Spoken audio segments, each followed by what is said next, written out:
son interesantes, pero también vitales para nosotros avanzar y crecer en el Señor.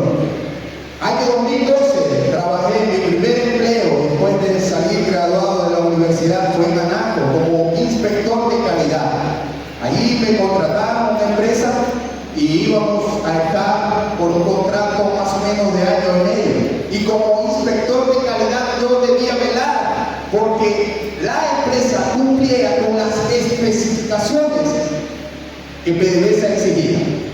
Y pues yo era evaluado constantemente por empleados de PDVSA, empleados de la inspección de calidad, para ver si se estaban cumpliendo con los requisitos que PDVSA exigía.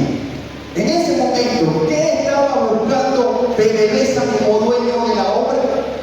Que la empresa contratista cumpliera con todas las especificaciones que había en un manual. ¿Para qué? Ellos buscaban la mejor y mayor resistencia del trabajo que se iba a hacer. Y para tener la mejor y mayor resistencia, la calidad de los materiales y productos debían ser las que ellos exigían o las que ellos decían, para que eso pudiera en el tiempo avanzar, pero también permanecer. Y si hay un título que ponerle al mensaje de hoy es la iglesia que resiste, la iglesia que está resistiendo, la iglesia que está avanzando, la iglesia que está perseverando. Y pues como empleado de PDVSA, o más bien de la contratista, PDVSA me exigía que yo debía velar por eso o por lo que ellos pedían para que eso pudiera avanzar y estar en el tiempo. ¿Sí entienden? Eso era mi función.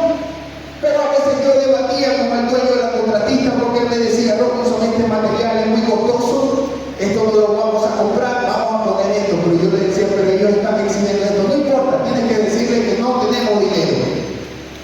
Y ustedes saben qué pasaba, la empresa lo hacía y eso no resultaba que no era de calidad. Por lo tanto, por allí la cosa se erosionaba. Pero volviendo al texto bíblico, Dios está buscando eso. Dios está buscando una iglesia que resista. Dios está buscando una iglesia que marque a los que están alrededor su huella. Y nosotros debemos mostrar a los que están alrededor lo que el Señor ha hecho en nuestras vidas. Pero vidas que han sido transformadas y que muestran a los demás que somos personas marcadas por la calidad del Señor, pudiéramos decir. Por aquel Señor que nos ha transformado, pudiéramos decir. Pero también por personas que resisten ante un mensaje o alguna cosa médica que reciben. Tú resistes porque tienes al Señor en tu vida. En el tiempo se han hablado de diversas situaciones a las que se enfrenta la iglesia, desde alejamiento y desviación doctrinal hasta la mezcla de tolerancia y prácticas inmorales que ingresan a la iglesia. ¿Por qué se desvía la iglesia? Pues porque hay mucha tolerancia hacia el pecado, pero también se desvía porque hay situaciones a las que se enfrenta la iglesia y ella se ahoga y comienza a ceder y se desvía buscando otros medios, incluso económicos. Nosotros como líderes de la iglesia, usted como miembro de la iglesia debe velar porque la iglesia sea saludable y avance en medio de todas las situaciones que hay en el país. Ahora, ¿de qué forma la iglesia debe resistir las tentaciones y ataques que se le presentan en la medida que avanza? Hoy el Señor Jesús, el que tiene la espada de doble filo, nos dice algunas cosas y a Él vamos a tener que escuchar. ¿Qué Él nos dice para que nosotros podamos avanzar? ¿Qué petición nos hace para que nos cuidemos? ¿Qué debemos hacer para correr bien la carrera que el Señor nos ha dejado? Él dice, el Señor, versículos 12 y 13, yo soy el de la espada aguda de dos filos y les digo esto: yo conozco tus obras. El Señor conoce la obra de la Iglesia Bíblica Metropolitana. De seguro que sí. Ahora, tú estás haciendo la obra que el Señor te dice que debes hacer. En primer lugar, debemos reconocer que una iglesia que resiste tendrá como marca evidente y paciente el trabajo en la obra del Señor. Cada cosa que hagamos debe ser para servir y adorar al Señor. La iglesia de Pérgamo estaba ubicada en Asia Menor, actual Turquía. Y vean que la palabra Pérgamo, Asia Menor, estaba ubicada donde influyó mucho el imperio griego. Imperio, Alejandro Magno, y allí vamos buscando historia. Y Pérgamo estaba allí, actual Turquía. En esa ciudad todavía se encuentran ruinas de la Pérgamo que estamos hablando. Pero ellos tenían mucha influencia del imperio griego y por ende del imperio romano. Adoraban muchos dioses, buscaban muchas cosas para seguir a dioses muy lejos de Dios. Allí estaba Pérgamo. Pero vean, en Pérgamo había algo importante y esto se lo cuento para que entendamos algo. ¿Usted ha escuchado la palabra pergamino? Ah, sí. Pues Pérgamo fue quien construyó, diseñó el primer pergamino. ¿Saben por qué? Porque el imperio ahora egipcio, teniendo una gran biblioteca, y así como Pérgamo teniendo otra gran biblioteca, ellos comenzaron a disputarse el control de la sabiduría. Porque para el imperio, así como hoy es importante las armas, en aquel momento era importante la sabiduría, el conocimiento, la cultura y tener en sus manos el control para poder dirigirse. Entonces el imperio egipcio dijo: nosotros no vamos a seguir enviando no pergaminos, sino manuscritos, que era lo que había antes. Y un manuscrito es diseñado con papel, punta de papel. Y si usted compara un manuscrito con un pergamino, el de mayor resistencia es el pergamino, porque el pergamino está diseñado con piel de animal. ¿Y qué resiste más en el tiempo? Pues el que está diseñado con pieles de animales. Entonces, para ser corta la historia, les digo que en Pérgamo se comenzó a diseñar el pergamino para decirle al imperio egipcio: ya no necesitamos de ustedes, ya nosotros diseñamos el pergamino y no necesitamos que ustedes nos envíen más papel. Aparte, es mejor que lo que ustedes nos dan. Y así nace la historia del pergamino, que era justamente escribir en los pieles o en las pieles de los animales. Pero un librito de 40 hojas, ¿ustedes saben cuántas ovejas necesitaban sacrificar? 40 ovejas. Era un sacrificio terrible, era costoso, llevaba mucho tiempo, y esto se lo digo para que ustedes vean todo lo que necesitaba esta gente para poder avanzar. La iglesia de Pérgamo estaba en medio de una ciudad que era como puerta, una ciudad que recibía la sabiduría como un medio para avanzar. En este contexto también la iglesia de Pérgamo estaba en medio de gente que adoraba a diversos dioses. Y ven que allí Jesús dice: ustedes oran donde está el trono de Satanás. ¿Y trono de Satanás? ¿A qué se refiere eso? Pues había un gran templo dedicado a la diosa Diana, y había un gran trono dedicado al dios Zeus. Y a ese trono se refiere Jesús cuando les dice: allí están adorando a Satanás. ¿Y saben qué usaban? Sacerdotes y sacerdotisas homosexuales y lesbianas, y ellos eran los que dirigían el culto a Zeus y allí a la diosa Diana. Y en medio de este contexto estaba la iglesia de Pérgamo. Había influencia de que seguro que sí. Había tentación de seguro que sí. Había muchos ataques de seguro que sí. Y por eso Dios le dice: ustedes permanecen fieles a pesar de que están morando en ese lugar. La iglesia que resiste será bien conocida por no sucumbir ante las tentaciones que le rodean. La iglesia que resiste va a retener el nombre del Señor a pesar de todas las cosas. Será fiel, no negará la fe del Señor, porque habrá marcas firmes en su corazón y el amor estará por encima de todas las cosas. ¿Por qué asistimos o usted sirve al Señor? ¿O por qué ir a un lugar donde hay 14 horas de camino, donde uno anhela estar en su cama bien, tranquila y quieta? Porque estamos sirviendo al Señor. No es porque me gusta viajar, porque no es fácil ir en un carro así, pero tú también sirves a ese Señor y debes servir a ese Señor con esa misma pasión Y vean que allí se está diciendo que la iglesia de Pérgamo estaba siendo probada, pero también tentada, estaba siendo atacada. Pero también la iglesia de Pérgamo había aprendido a probar a aquellos falsos profetas y los había hallado mentirosos. En la medida que era probada y tentada, la iglesia también estaba probando lo que venía. La iglesia estaba viendo las características de esos miembros que llegaban a Pérgamo. ¿Y por qué lo hacían?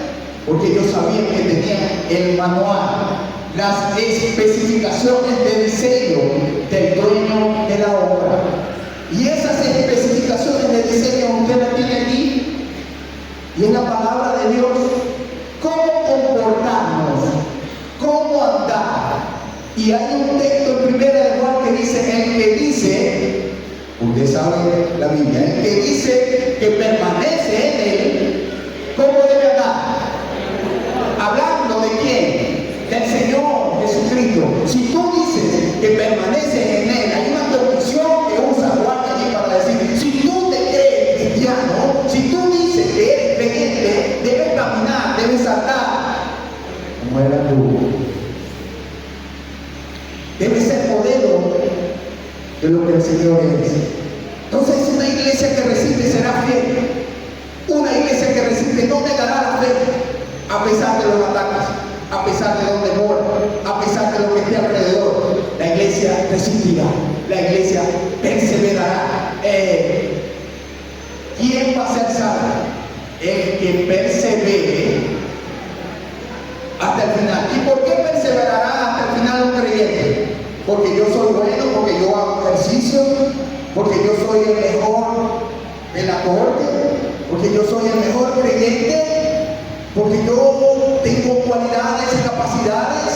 No, por el Señor en ti, por tú negando el control de tu carne al Señor, dándosela al Señor, avanzando en la medida que tú le des al Señor el control de tu vida, porque el Espíritu no debe constreñir, dice Pablo, para que nosotros avancemos según lo que el Señor dice. La resistencia de la iglesia va a ser probada, incluso por medio de persecuciones que llevarán a algunos hasta la muerte, como el caso de Antipas. Y uno lee allí Antipas y tú lo relacionas con Herodes Antipas. No, este no es Herodes Antipas. Este era un discípulo fiel del Señor. Usted revisa la historia, incluso universal, secular, y van a leer a un Antipas que fue masacrado por ser creyente en esta ciudad. Allí mismo Antipas permaneció fiel ante los ataques. Fue martirizado, pero él dijo, yo no voy a negar a mi Señor. Hermanos, lo decimos desde acá con tranquilidad, pero en muchos lugares, en muchos países están masacrando a cristianos y nosotros no lo estamos viendo. Por el solo hecho de ser cristianos, los están masacrando, los están persiguiendo, los están avergonzando. Si eso se le pudiera llamar vergüenza, porque servir, seguir y ser fiel al Señor no trae ninguna vergüenza, sino más bien firmeza, sino más bien lealtad, sino más bien privilegio, sino más bien gozo.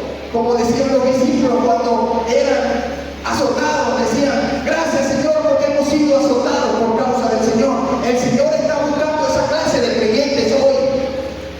El Señor está buscando esa clase de creyentes hoy para seguir avanzando. Existía un templo en honor a la diosa Afrodita, le dije Diana, a la diosa Venus, y un gran trono para adorar al dios Zeus, quien era reverenciado. Casi todo Pérgamo reverenciaba a Zeus, el dios Zeus, el dios del trueno, aquel Dios que nos puede proteger cuando vamos a la guerra, aquel Dios que nos puede ayudar cuando vamos a combatir, porque eso era lo que llenaba el imperio, la guerra, la sabiduría, la cultura.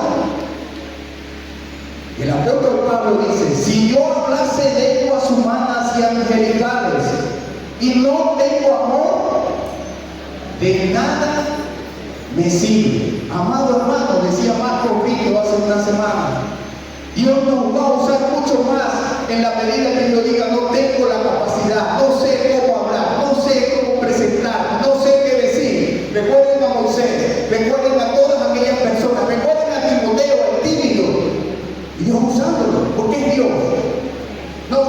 ni yo, es Dios y su capacidad, su espíritu y su fortaleza y su avance para poder estar en un lugar incluso difícil, y allí Dios te va a usar. En segundo lugar, la iglesia que resiste estará siempre evaluando su doctrina. ¿Importa la doctrina? Sí, aquí Dios lo está diciendo. ¿Y qué doctrina? No se vaya lejos, es enseñanza. Evaluando la enseñanza, porque Él dice: están allí, tengo unas pocas cosas contra ti, iglesia de Pérgamo. ¿Se lo dice el Señor? Si vamos a Apocalipsis, Él dice: tengo unas pocas cosas contra ti, que tienes allí algunos que están siguiendo la doctrina de Balaam. Ajá. ¿Quién ha leído la historia de Balaam? ¿Pocos? Pues les recomiendo que la lean. Número 25 al 31. Es una historia que debemos aprender. Es una historia que debemos escudriñar, reflexionar a partir de ella, porque saben que Balaam era un profeta de Dios y él sucumbió ante la tentación del dinero para que maldijera a Israel, el pueblo de Dios. Ese fue Balaam. ¿Recordar la burra? ¿A quién le habla? A ese Balaam. Tan terco era el hombre que una burra le tuvo que hablar. Y nos reímos, pero fue tal cual.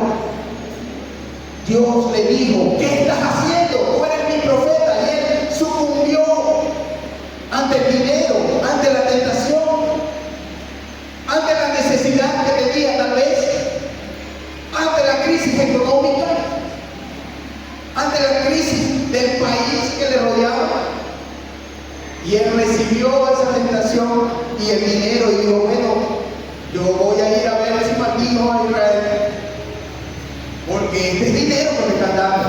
Y Dios lo llevó hasta tal punto que Dios no dejó que él maldijera a Israel. Pero ¿saben cuál fue el destino de Balaam? No fue bueno.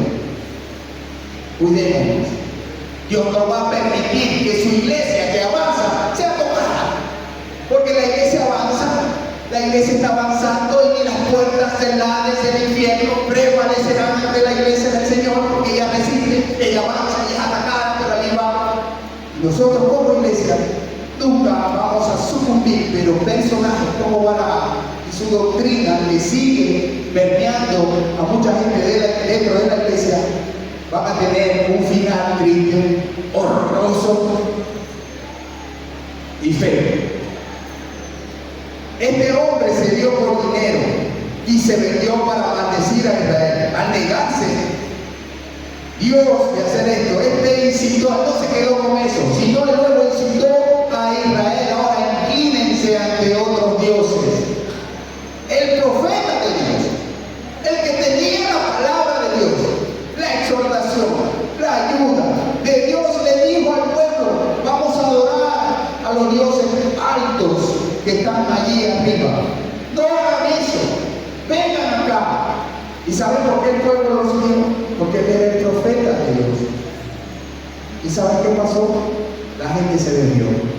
Cuidémonos, como escuchábamos en algún momento, de qué seguimos. Y la palabra de Dios, el Dios de Israel, el Dios de Jacob, el Dios de Abraham, el Dios de la iglesia, no nos va a decir algo que esté fuera de su palabra y en contra de su voluntad y en contra de las especificaciones del diseño para su construcción, porque Él está construyendo su iglesia, su pueblo, y allí está. Entonces, es lo que hizo Balaam, lo que hizo fue desviar a la gente de lo que Dios quería. Entonces, ¿cuál es la doctrina de Balaam? Es una desviación de lo que Dios dice. Esa es la doctrina de Balaam. Entonces, dentro de la iglesia de Pérgamo había algunos personajes que estaban tratando de desviar, que estaban diciéndole a la gente: vamos a ir allí a adorar a Zeus, vamos a ir un momentico y luego venimos para acá para comparar, a ver cuál Dios es más fuerte o mejor. Vamos a ir a esos lugares. Había unos personajes así allí en la iglesia de Pérgamo, y Dios le dice: véanlo, identifíquenlo y también háblenle, exhórtenlo, porque si no, voy a ir yo. Y allí tanta responsabilidad tienen los malos como el liderazgo que no hace nada. Dios actúa, pero hay consecuencias también para el liderazgo. La iglesia que resiste siempre estará atenta a los tropiezos que se colocan delante de ellos, partiendo de la fidelidad al llamado y a las especificaciones del diseño. En una ocasión, ahí mismo en Anaco, nosotros pedíamos unos mantos para proteger los taludes. Los taludes son esas cosas por donde baja el agua, allí donde están los pozos. Los que son de Anaco saben de eso. Está viendo Jesús ahí, él sabe de eso. Pues en esos lugares se le coloca un manto, y el manto que comenzamos colocándole era un manto bien tupido, y eso tenía un mayor costo. Después la empresa dijo: no, eso no es caro, vamos a comprar otros, son más abiertos y eso va a suceder. Eso no funcionó, la calidad bajó, se comenzaron a erosionar los taludes. ¿Y qué les quiero decir con esto, hermano? La calidad de la iglesia del Señor nunca puede bajar. Su palabra nunca puede ser menospreciada. Su palabra nunca puede ser rebajada. Su palabra nunca puede ser decir: vamos a ver y aprobar. No, ya está aprobada y probada y delegada. Y nosotros debemos seguir lo que el Señor dice en todo tiempo. No, lo que pasa es que el tiempo actual es difícil, pastor. Esto era en otro tiempo. En todo tiempo, en todo lugar, en todo espacio, el servicio, el discipulado, la palabra del Señor, la vida de la iglesia debe prevalecer. Son marcas que distinguen a una iglesia saludable. Son marcas que distinguen a una iglesia que resiste el valor de la palabra de Dios, pero el valor del discipulado, pero el valor de la vida de la iglesia, de lo que tú crees, sientes, pero también practicas como hijo del Señor. ¿Sí me siguen?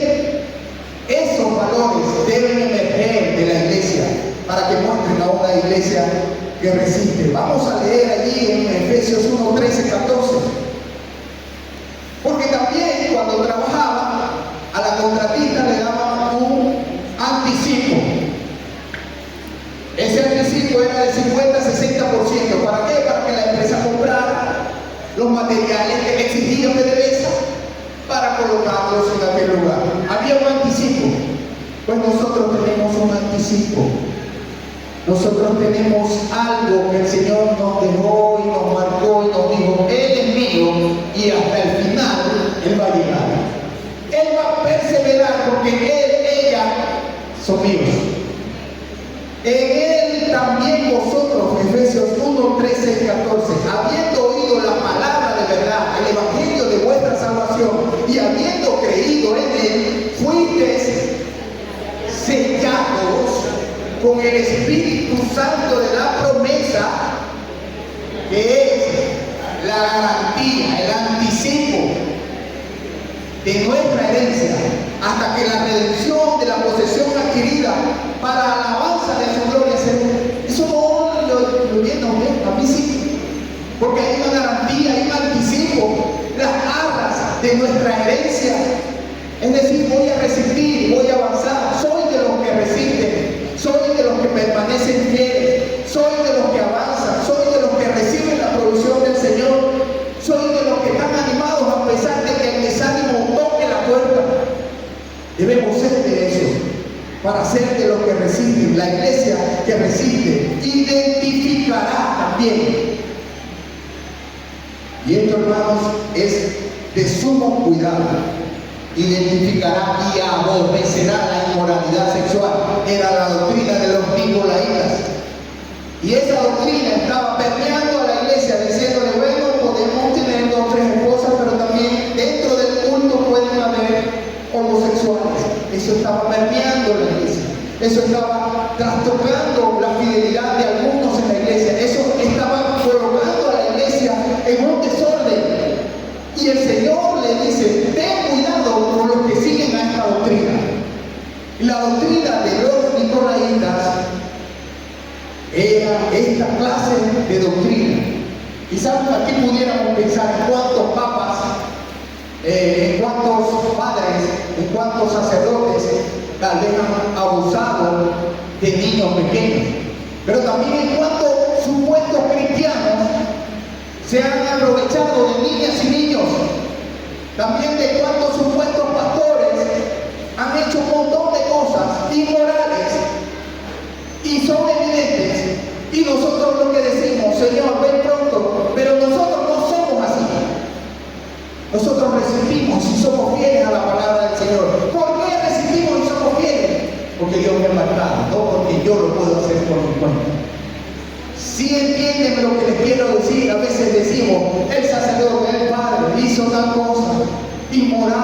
Pero cuántas cosas han pasado en nuestras iglesias conocidas y reconocidas, que lo que nos hacen es dar la vergüenza suprema y callar y decir: Señor, ten misericordia de nosotros. Y eso ha pasado muy cerquita de nosotros. Entonces, no veamos allá, seamos como Pérgamo, recibiendo la instrucción del Señor para ver. Se está colando la inmoralidad sexual, se está bajando al nivel de los matrimonios en el Señor. Hay fornicación en medio de la iglesia, hay adulterio, o es que hoy día hay que hacer así para probar y tolerar. No, la fidelidad del Señor es de toda época y de todo tiempo, y Él me dice que sea fiel a mi esposa como Él es fiel a su esposa, pensando en la iglesia del Señor. Debemos rebajar eso. Nunca Dios nos libre de que nos paremos acá y digamos: bueno, puede ser o vamos a rebajar el perfil bíblico para un pastor o anciano. No, es lo que tiene en la Escritura. Y debo yo ser fiel a la Escritura, y debo decir que un anciano debe ser marido de una sola mujer, no dado al vino, no pendenciero, y todas esas características. ¿Me siguen ustedes?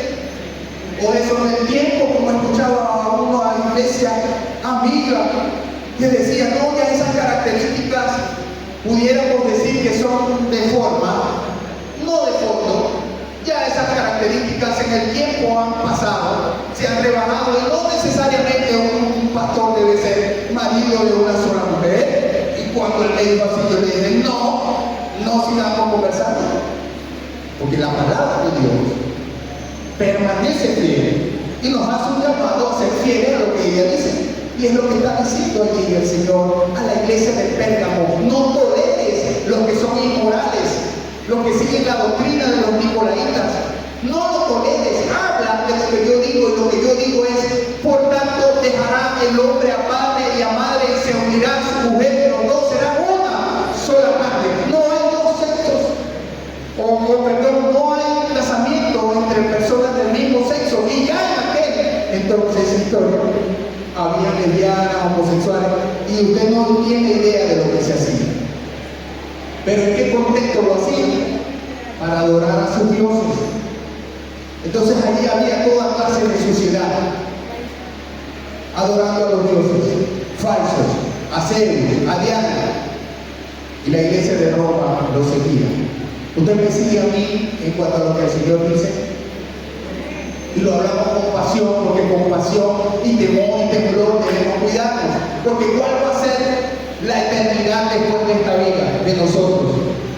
Hermanos, no debemos jugar con eso. Y veníamos hablando en el carro a algunos misioneros y decíamos: el fin del mundo está cerca. Nuestra celeridad, urgencia, nuestra vitalidad en el Señor debe ser en su servicio.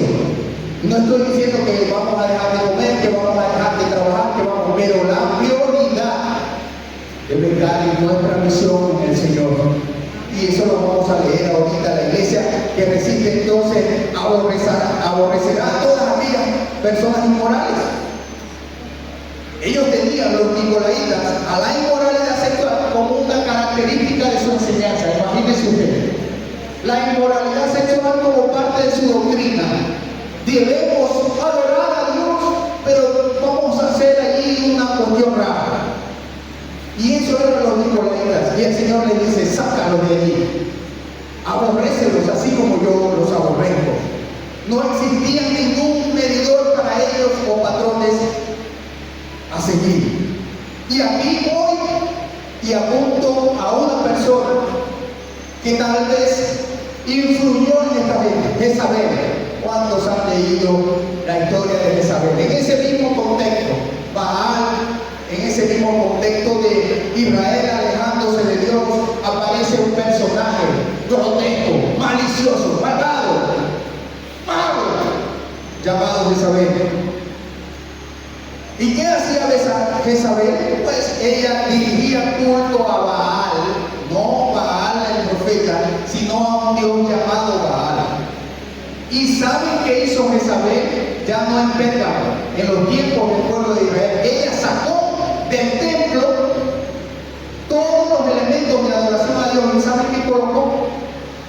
Baal. Y dijo, de ahora en adelante que adoramos a Baal, nada del Dios de Israel. Y ella era la esposa del rey de Israel. Pues para hacer el cuento corto, en el culto que hacía Jezabel, había homosexuales, había lesbianas, había una cantidad de cosas que ella instituyó allí. Como parte del culto, era una persona grotesca, malvada. Y acá, su esposo toleró este tipo de prácticas, quitando el altar de Dios para reemplazarlo por esta clase de culto. Y vean lo que dice Primera de Reyes, rápidamente, 18, 20 al 21. Para pensar en eso, dice, Acab convocó a todos los hijos de Israel y reunió a los profetas en el monte Carmelo. Y acercándose Elías a todo el pueblo, le dijo, ¿hasta cuándo claudicaréis vosotros entre dos pensamientos? Si Jehová es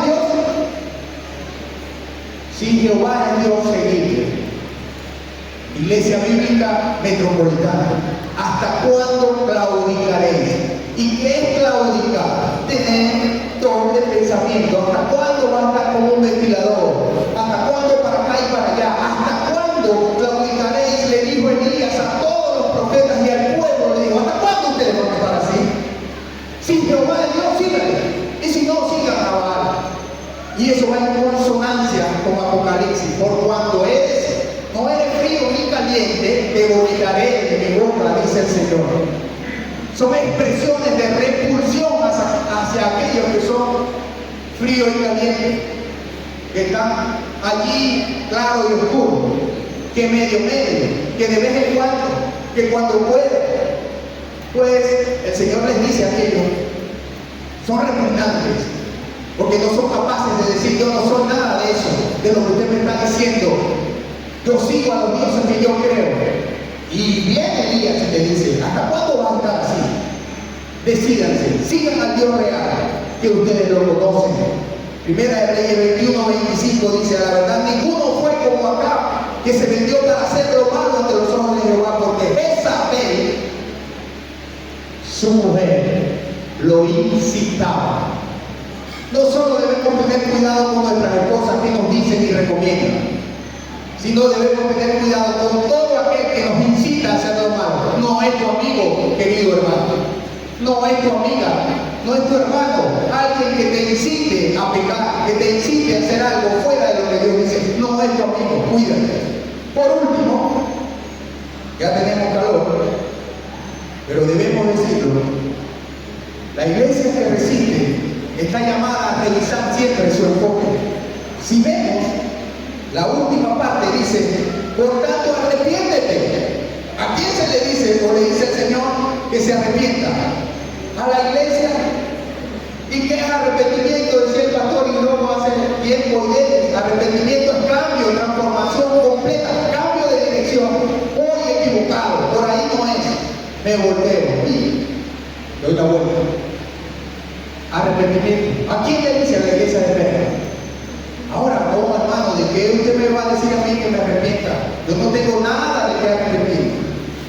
Pues a la iglesia Dios le dice que se arrepienta y hay que revisar constantemente y corregir cómo va nuestro rumbo según, otra vez, las especificaciones del sello, lo que el Señor nos ha dejado, lo que el Señor nos ha dicho, y a partir de allí ver cómo está nuestra fe. La revisión debe buscar elementos que nos lleven a arrepentirnos de cualquier acción que esté fuera de la centralidad de la Escritura. Chismoso soy, vengo. Señor, ya no debo hablar del que no está. Ya no debo mostrar a mi vecino o vecina que eso no se debe hacer. Hipocresía, cuidado. Maledicencia, malas palabras, arrogancia, mentira, hipocresía. Debemos tener cuidado. Esto será vital para mostrar estabilidad y la resistencia en el tiempo. Porque si no, el mismo Señor va a decir que este pajarito no es mío. Y va a pasar por encima del liderazgo y va a decir apártense. Porque mi iglesia es santa, yo la amo, yo la cuido y yo avanzo con ella. Entonces nosotros debemos hacer responsablemente La iglesia debe revisar la calidad de su obra y esa calidad estará bien marcada por el dueño de la obra. Las características del Señor en las vidas de los creyentes deben ser evidencias. El dueño de la obra siempre incitará, empujará al liderazgo a revisar la calidad de la obra. Cualquier marca va a identificar cuando usted va a comprar una lavadora. Dice: voy a buscar una lavadora Mave, porque esa dura, porque esa tiene los repuestos de calidad, porque esa me va a durar en el tiempo. Pues Dios está buscando creyentes que tengan realmente su marca en su corazón, que avancen y que puedan mostrar esas marcas a los que están fuera, porque Él es el dueño de esta obra. Haciendo una comparación, queridos hermanos, con la resistencia, el que está hecho, probado por fuego y que ha pasado por el fuego, ni la vida, ni la muerte, ni lo alto, ni lo profundo, ni ninguna cosa podrá separar del amor de Dios que es en Cristo Jesús. ¿Quién dijo esto? El apóstol Pablo. Porque Pablo había sido azotado, Pablo había estado naufragando, Pablo había estado en lugares donde no quería estar, Pablo había pasado hambre, Pablo había sufrido enfermedad, Pablo había sufrido muchas cosas, y él dice: nada me va a separar del amor de Dios que es en Cristo. Yo perseguí antes a la iglesia, ahora me persiguen a mí por causa del Señor. Gloria a Dios. Hermanos, si hay algo vital, de refrigerio, de ayuda, y quiero que escuchen, no sé cuántos conocen a Mauricio y Elizabeth Entuki. Pues los que no lo conocen, ellos son misioneros que han literalmente dedicado su vida al servicio del Señor. Yo no puedo sino a veces agachar la cabeza cuando estamos delante de ellos. Y ya Elizabeth está perdiendo la memoria. Ya Mauricio está débil.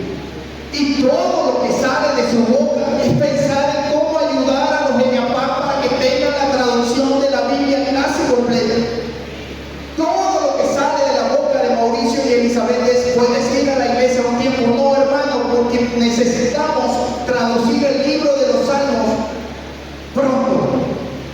Todo lo que sale de la boca de ellos es pensar en cómo dar hasta el último aliento de su vida en el servicio al Señor. Eso a veces me avergüenza, porque no hablan de otra cosa. Y alguien pudiera decir: porque son gringos, más bien al revés, nos debe dar vergüenza, porque son ellos los que están haciendo lo que la iglesia venezolana debe ser. Y tienen amor por esta gente que no es de su color, que es de otro color, de otra cultura, y los mismos venezolanos los aborrecen y ellos los aman. Y nos han enseñado a amarlos. Y ellos han dejado su vida. Y me decía Mauricio: hermano, hay que estar algo locos. Así me decía, y eso me impactó. Hay que estar algo locos para servir al Señor. Ustedes saben que yo les respondí: y hay algunos que están mucho más locos que otros en el Señor. Y me refería a ellos. Me refería a gente que ha dejado todo. Y eso no solo lo vemos en la Escritura. Tenemos gente de carne y hueso. Gente de carne y hueso que percibimos, y ellos están allí. Y cuando él me decía: hay que estar algo loco, me dijo: busca 2 de Corintios capítulo 5, 12 y 13. Me cortaron el micrófono, ya se está terminando. 2 de Corintios 12 y 13. Vean lo que decía y a lo que se refería Mauricio cuando hablaba de locos. Porque a Noé lo llamaron loco. ¿Sí? ¿Quiénes lo llamaron loco? La gente que estaba loca, porque no estaba escuchando al Señor. Entonces hay dos clases de locos. Hay unos locos que ven al Señor y su iglesia como un desecho, como una pérdida de tiempo. Pero el que sirve al Señor es un loco por el servicio al Señor. Conociendo pues el temor del Señor, persuadimos a los hombres, pero a Dios le es manifiesto lo que somos. Yo no puedo mentirle a Dios. Dios sabe quién eres tú. Ahora, tú me puedes mentir a mí, pero Dios sabe quién es quién. Y espero que también lo sea vuestras conciencias, que la conciencia me lleve a revisar mi vida. ¿Qué soy realmente? ¿Qué estoy buscando? ¿Para qué estoy en el mundo?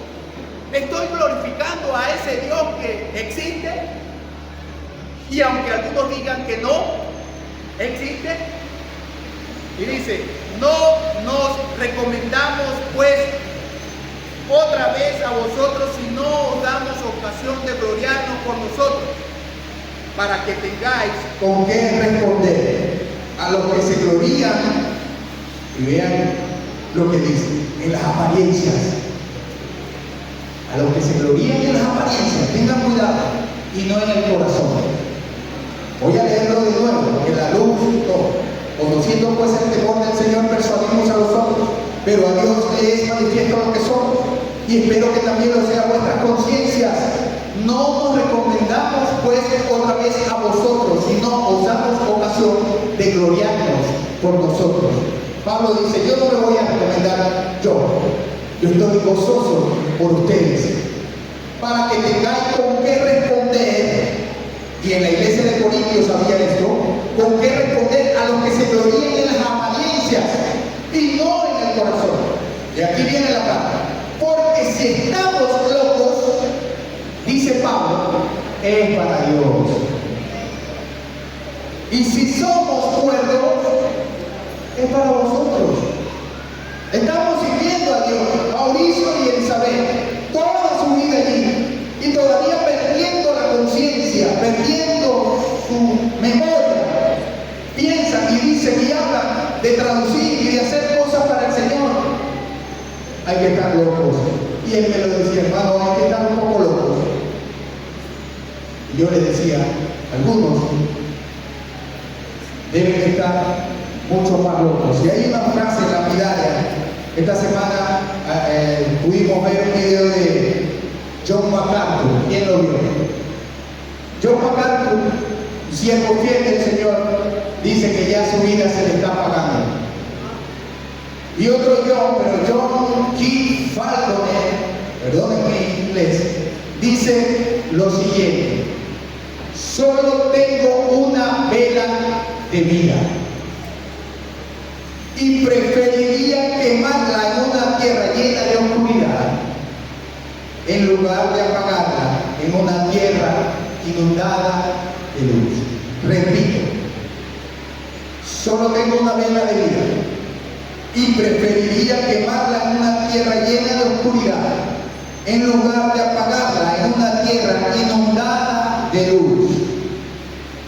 Los que rehúsan conocer al Señor, esos están sucumbiendo ante la luz irradiante del Señor que vino al mundo.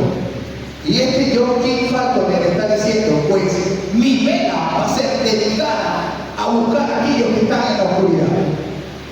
Cuando yo diga mi vela se está apagando, como dijo MacArthur, debe ser como lo están haciendo los estúpidos. Mi vela se apaga, pero mis ojos espirituales ven al Señor. Se apaga mi vela terrenal, pero mis ojos espirituales se ven allí al Señor Jesús. Y estos días hablaba con una hermana amada y me decía que en medio de la situación que vive, el Señor le dijo, confía. El Señor le dijo, yo estoy y estaré contigo. El Señor le dijo, confía, yo no te abandonaré en el Espíritu. Y creo que a veces necesitamos cosas de este tipo para poder ver de qué estamos probados. Vamos a ponernos de pie. Y si hay algo que pidiera a la Iglesia Bíblica Metropolitana es fidelidad ante los ataques, fidelidad, firmeza ante todo lo que está a